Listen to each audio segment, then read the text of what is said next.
Oi pessoal, como todo mundo já sabe, hoje foi publicada a medida provisória 936/2020. É a medida provisória que institui o Programa Emergencial de Manutenção do Emprego e Renda. Estava sendo muito aguardada pelos empresários, muito aguardada pelos empregados, que estavam todos aí num terreno de insegurança, de medo por conta dessa situação de calamidade pública proveniente da pandemia do coronavírus. A medida provisória ela é cheia de detalhes e como eu pretendo ser objetivo e sucinto nesse vídeo, eu vou tentar focar no que é mais importante de ser discutido aqui para que vocês consigam entender o básico dessas medidas adotadas pela medida provisória 936. Ela basicamente institui o pagamento de um auxílio emergencial, né, para os empregados, possibilita a redução proporcional de jornada e de salário, possibilita também a suspensão dos contratos de trabalho e ainda dá aí uma garantia de emprego aos empregados cujos empregadores adotarem uma dessas medidas, digamos que é uma estabilidade provisória, tá? Então vamos começar. Primeiro, esse benefício que vai ser pago pelo governo. De onde vai sair esse dinheiro? A medida provisória é que isso vai ser custeado pela União, ou seja, o governo federal vai destinar uma parcela do seu orçamento, uma parte do seu dinheiro para custear. Não se trata então de empréstimo, de algo que tenha que ser devolvido posteriormente pelos empregadores, tá? Então é um auxílio emergencial pago pela União, certo? Esse é o primeiro detalhe. O segundo detalhe é que esse benefício ele é calculado sobre o seguro-desemprego. O benefício ele não é um seguro-desemprego. Isso quer dizer o quê? Que caso o empregado no futuro venha a ficar desempregado, ele não perde o direito de receber o seguro-desemprego no futuro por ter recebido esse auxílio emergencial. E também os valores que ele terá direito em um eventual futuro de desemprego também não vão ser afetados por ter recebido esse auxílio emergencial. Certo? O terceiro ponto, todo empregado tem direito a receber esse benefício emergencial? Não. A medida provisória elencou algumas categorias, algumas situações que impedem o recebimento desse benefício, tá? São aqueles empregados que estejam ocupando cargo ou emprego público, aqueles empregados que estejam recebendo alguma espécie de auxílio emergencial não podem receber esse benefício.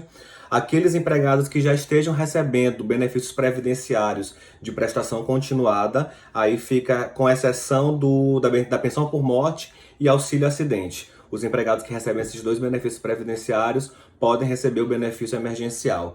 E também os empregados, obviamente, que já estejam recebendo seguro-desemprego, né? Porque estão já recebendo esse benefício por estarem desempregados, ou estejam recebendo bolsa de qualificação profissional. Somente esses empregados nessas situações não podem receber o benefício emergencial. Os outros todos podem receber o benefício instituído pela medida provisória 936. O quarto e último ponto para a gente analisar aqui nesse começo, antes de discutir especificamente a redução de jornada e salário e a suspensão do contrato, é em relação aos empregados que podem receber esse benefício, né? Aqueles que não estão incluídos naquelas 4 hipóteses que a própria medida provisória excluiu do recebimento.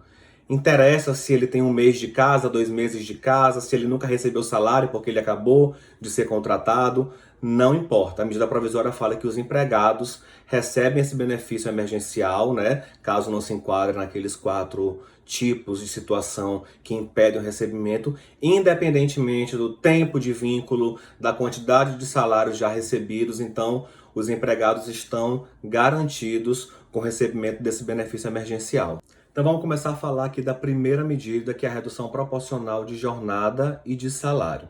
A medida provisória trouxe 3 percentuais a serem observados no acordo individual escrito entre empregado e empregador, tá? São os percentuais de 25% de redução, 50% de redução ou 70% de redução. E como eu falei, pode ser feito por acordo individual escrito, mas isso não é para todos os empregados. Eles trouxeram aí uma faixa salarial para ser analisada e ser aplicável aí o acordo individual ou o acordo coletivo. Então, empregados que ganham até R$ 3.135, empregados que ganham do salário mínimo até R$ 3.135, podem fazer esse acordo individual escrito com os seus empregadores, tanto para redução de 25%, tanto para redução de 50%, quanto para redução de 70%, tá? Empregados que recebem acima de 2 tetos da Previdência, que dá R$ 12.202,12, e tenham nível superior, ou seja, tem que ser cumulativo esses dois requisitos, ganhar R$ 12.202,12 e tenham um certificado de nível superior. Acima desse valor, também pode acertar por acordo individual escrito, qualquer um dos 3 percentuais, tá? Os empregados que recebem entre R$ 3.135 e R$ 12.202,12, para reduzir 50% e 70%, precisa de negociação coletiva. Só pode reduzir nessa faixa entre R$ 3.135 e R$ 12.202,12 individualmente, se for a redução de 25% de redução, certo? Então esses percentuais precisam ser observados,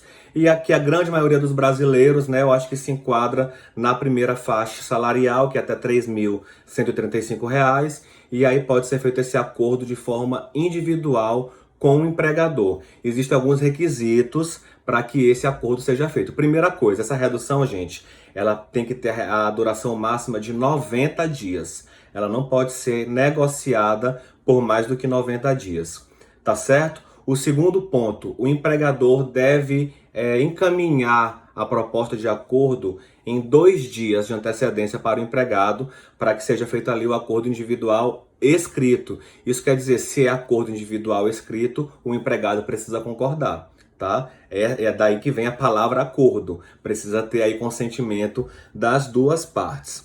Um outro ponto, lembrem que eu falei que o valor ele é calculado sobre o seguro-desemprego, tá?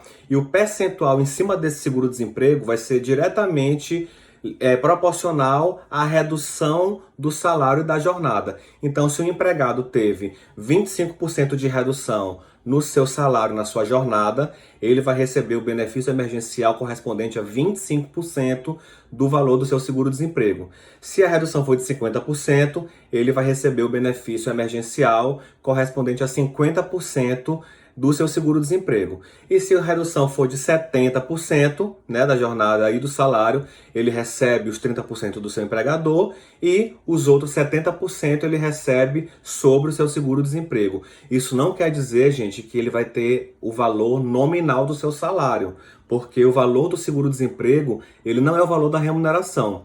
Eu vou colocar aqui embaixo a tabela de como é calculado o valor do seguro-desemprego. E vocês vão ver aí que o valor não é exatamente o valor do salário. Inclusive, o valor máximo do seguro-desemprego é um pouquinho acima de R$ 1.800. Assim que o acordo for assinado pelo empregado, o empregador deve encaminhar esse acordo assinado no prazo de 10 dias para o Ministério da Economia, porque o Ministério da Economia precisa saber que foi celebrado o acordo de redução de jornada e de salário.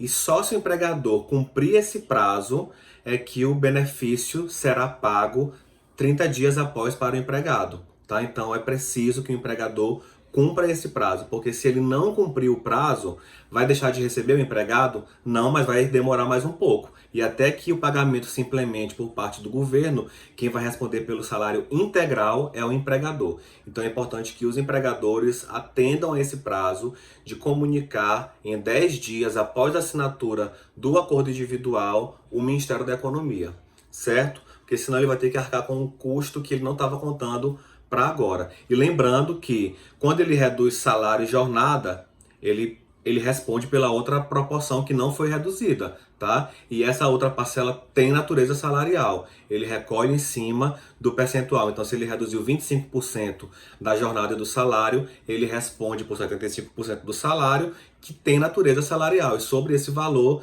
se recolhe FGTS, se recolhe INSS, encargos tributários e sociais. Se a redução for de 50%, o mesmo raciocínio. Os outros 50% ele paga como salário e tem incidência previdenciária e fiscal.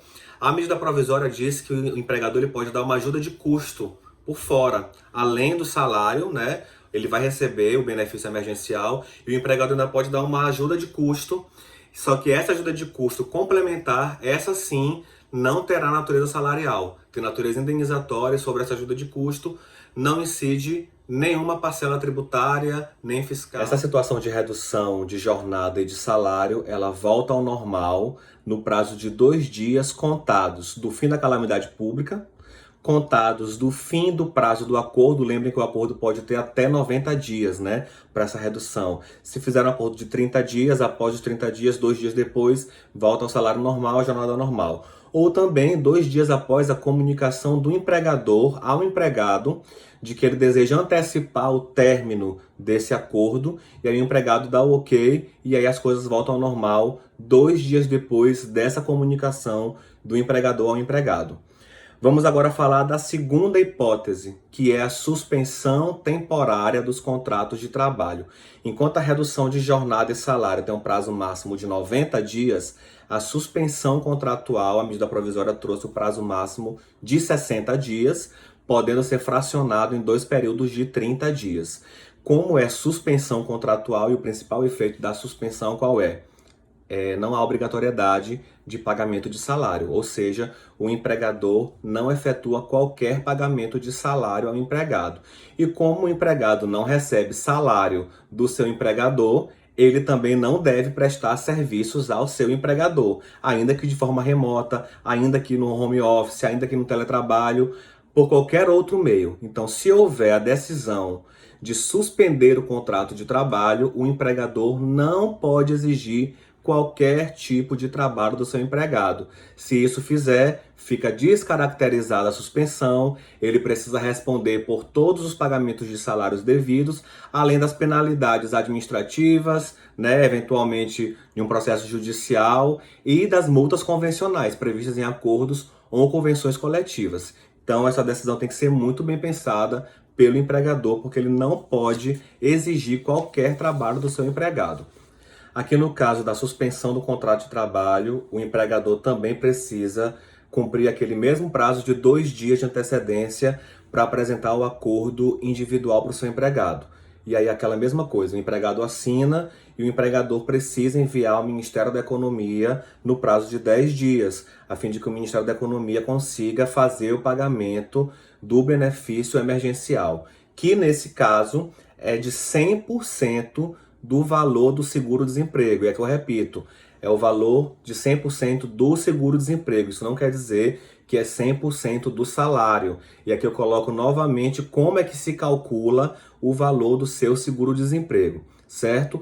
A única observação aqui é que eles colocaram na medida provisória que as empresas que tiveram em 2019 receita bruta superior a 4.800.000 reais, é que elas são obrigadas a pagar 30% do salário do empregado, e os outros 70% são calculados em cima do seguro-desemprego daquele trabalhador. Esses 30% que a empresa vai pagar, essas empresas com faturamento maior de 4.800.000 reais, não vai ter natureza salarial, tá? Então sobre ela não incide nenhuma parcela tributária, trabalhista, enfim.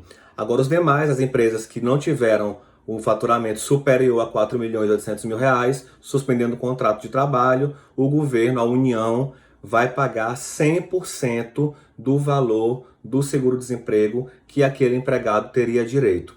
Então, essa é uma medida diferente em relação à redução proporcional. E por último, e não menos importante, pelo contrário, na minha opinião, é o que justifica essa medida, já que ela prevê a manutenção do emprego, e toda essa medida excepcional teve como finalidade isso, né, evitar o desemprego em massa. Existe uma previsão de garantia de emprego, é uma estabilidade provisória, que dura pelo tempo em que as medidas excepcionais duraram. Por exemplo, se a redução de jornada ou de salário ou a suspensão duraram 2 meses, após o retorno ao normal do trabalho, o empregado fica com a estabilidade por mais 2 meses. Ou seja, ele não pode ser demitido durante os 2 meses de suspensão contratual ou de redução de salário e jornada, e nem nos 2 meses seguintes. certo? Se a redução de jornada e salário foi pactuada pelos 90 dias, que é o máximo que a medida provisória permitiu, ele não pode ser demitido pelos 90 dias da redução salarial de jornada e pelos próximos 90 dias após o retorno à normalidade. Então temos aí um caso de estabilidade provisória excepcional prevista por essa medida provisória com a finalidade de manter as relações e manter a segurança nesse momento de muita insegurança. Para encerrar o vídeo,